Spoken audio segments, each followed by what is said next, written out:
కోపం కాకుండా ఈ వీడియో చూడండి. కార్యకర్తలారా సిగ్గు తెచ్చుకోండి. మీరు రాజకీయాలకు సేవ చేయనీకి వస్తుర్రా లేక మీ జీవితాన్ని నాశనం చేసుకోనీకి వస్తుర్రా?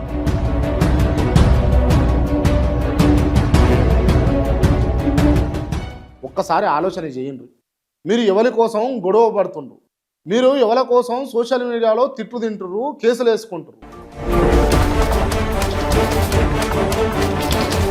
మీ నాయకుడేమో ఏసీ గదిలో కూర్చుంటాడు, మీరు మాత్రం ఎండనక వాననక రోడ్ల మీద తిరగాలి.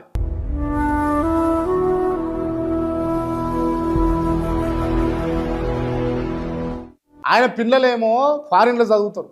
మీ పిల్లల భవిష్యత్తు ఎవరు చూసుకుంటారో మీకే తెలియదు. ఎన్నికల సమయంలో మీరు వాళ్ళకి కావాలి, మీరు వాళ్ళకు ముఖ్యులు. ఎన్నికలు అయిపోయాక మీరెవరో వాళ్ళెవరు. మీరు కొట్టుకుంటే కేసులేమో మీ మీద, మీరు జైలుకి వెళ్తే మీ కుటుంబం ఏమో బాధపడుతుంది. కానీ మీ నాయకుడు ఒక్కసారి రాడే, ఈ టెంకల్లో రాడే. మీ అమ్మకు, మీ నాయనకు, మీ భార్యకు, మీ పిల్లలకు మీరు కావాలి, మీ పార్టీ కాదు. మీరు పడే కష్టానికి మీ ఇంట్లో ఉన్నోళ్ళు సుఖంగా ఉన్నారా లేదా అన్నది ఒక్కసారి చూసుకోరు. లేదు మాకు పార్టీ జెండా ఎగరాలి, పార్టీ మాత్రమే కావాలి అని అనుకుంటే కుటుంబాన్ని వదిలిపెట్టుంది. పార్టీని సపోర్ట్ చేయడం తప్పు కాదు.